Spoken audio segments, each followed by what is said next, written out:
बिस्मिल्लाहिर्रहमानिर्रहीम। Dear student, आज हम सेकंड चैप्टर स्टार्ट करते हैं। सेकंड चैप्टर का नाम है बायोलॉजिकल मॉलिक्यूल्स और टॉपिक का नाम है biological importance of water. Biological importance of water, first year biology lecture from forward degree college. और बायोलॉजिकल इंपॉर्टेंस ऑफ वाटर का पार्ट ए है। So what is biological importance of water?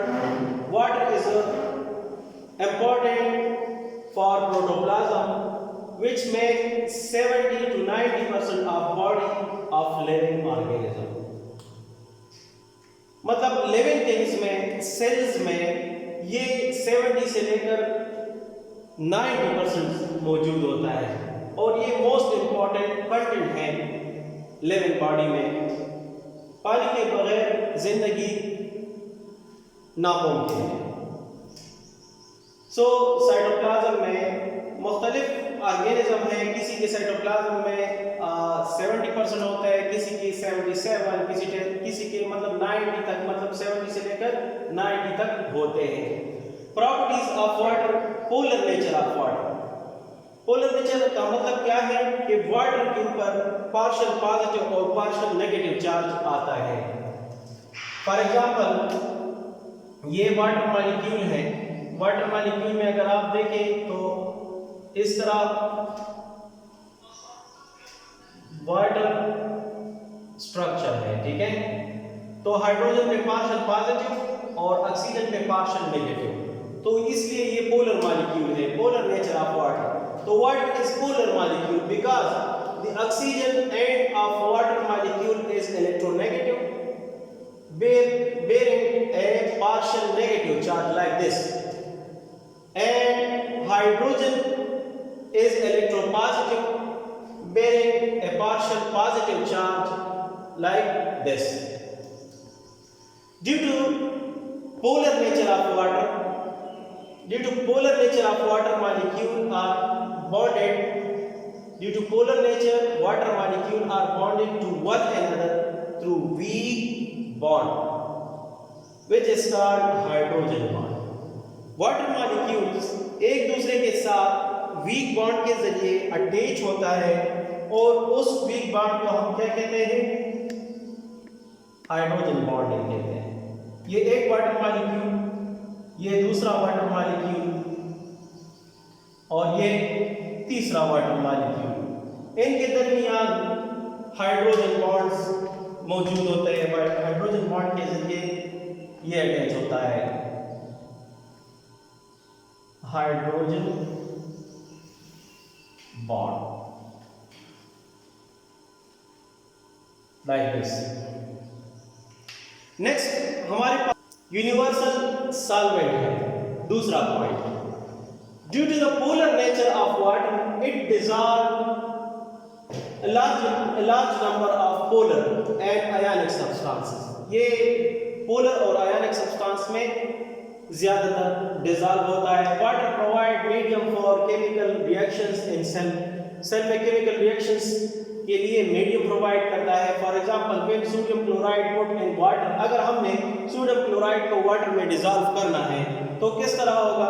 Sodium chloride देके इसके ऊपर negative charge आता है, sodium chloride के ऊपर, और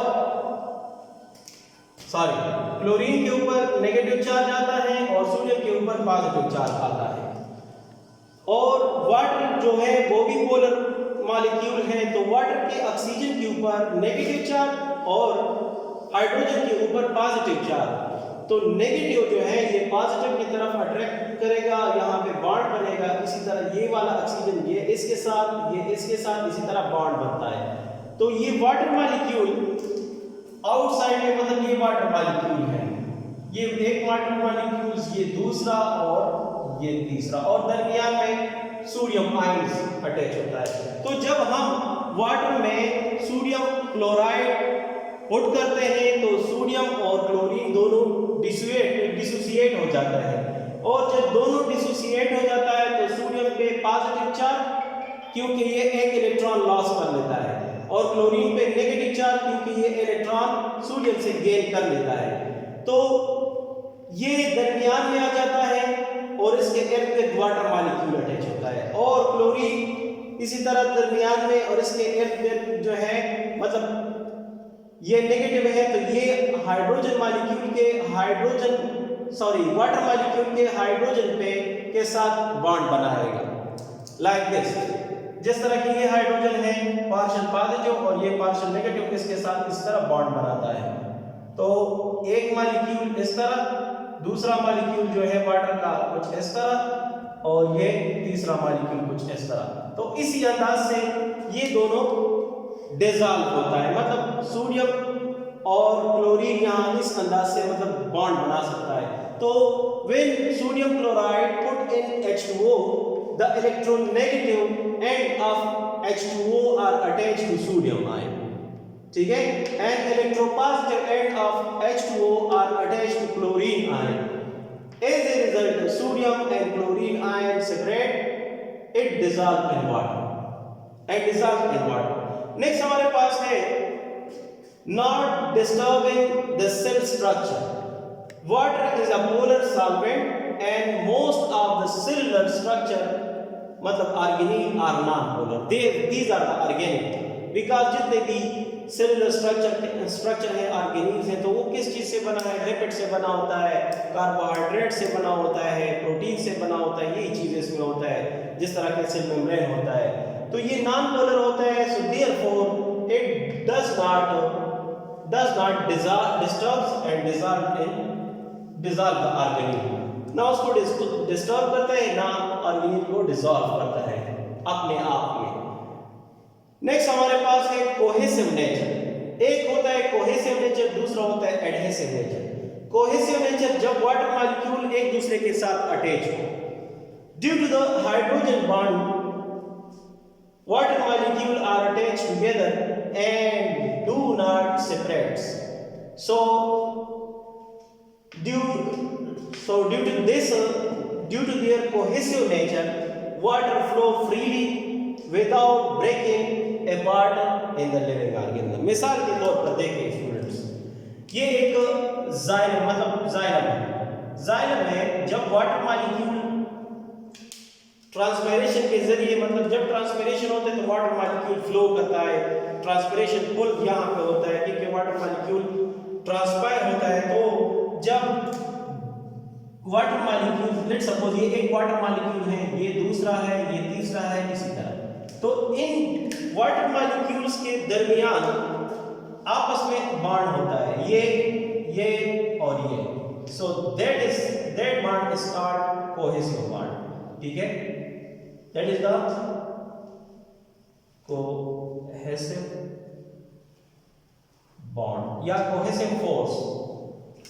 तो वाटर और वाटर के दरमियान मतलब दो वाटर के दरमियान जो बॉन्ड होता है, फोर्स ऑफ अट्रैक्शन होता है, उसको हम कोहेसिव बॉन्ड कहते हैं। और एडहेसिव किसे कहते हैं? जब हमारे पास जब इस जाइलम का जो दीवार है, वॉल है, इसके साथ मतलब ये वाले वाटर मॉलिक्यूल इस वॉल के साथ बॉन्ड बनाता है, इसको हम कहते हैं एडहेसिव, लाइक दिस।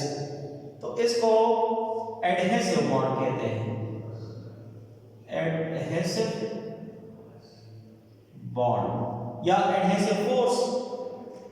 तो कोहेसिव का मतलब क्या है? Due to the hydrogen bond of water molecules, due to the hydrogen bond, water molecules are attached together and do not separate. water molecule एक दूसरे के साथ अटैच होता है हाइड्रोजन बॉन्ड की वजह से, क्योंकि यहाँ कोहेसिव फोर्स है या हाइड्रोजन बॉन्ड है, और ये एक दूसरे से अलग नहीं होते। so due to their cohesive nature, water flow freely without breaking apart in the living organism. Water molecule freely move करते हैं और ब्रेकिंग नहीं होती इसमें। एडहेसिव नेचर का मतलब क्या है? Equal distribution of material. तो molecule of water move from one place to another place due to the adhesive force with the cells or body and result in equal distribution of dissolved materials। ठीक है, मतलब ये है कि water molecule जब यहाँ पे है एक दूसरे के साथ तो अटैच है, लेकिन कोहेसिव फोर्स अगर ना हो तो ये वाटर मॉलिक्यूल फिर यहाँ पे नहीं रहेगा, फिर दोबारा नीचे की तरफ आएगा। तो ये फ्लो जो है, फ्लो दोनों नेचर उसमें मतलब ये बहुत ज़्यादा अहम किरदार अदा करते हैं वाटर में, कोहेसिव और एडहेसिव। एडहेसिव का मतलब ये है कि वाटर मॉलिक्यूल मतलब मिसाल के तौर पर जाइलम के जो वॉल है उसके साथ अटैच होता है, और कोहेसिव नेचर का मतलब ये है कि एक वाटर मॉलिक्यूल दूसरे वाटर मॉलिक्यूल के साथ मतलब हाइड्रोजन बॉन्ड के जरिए अटैच होता है। तो स्टूडेंट ये है बायोलॉजिकल इंपॉर्टेंस ऑफ वाटर का पार्ट ए।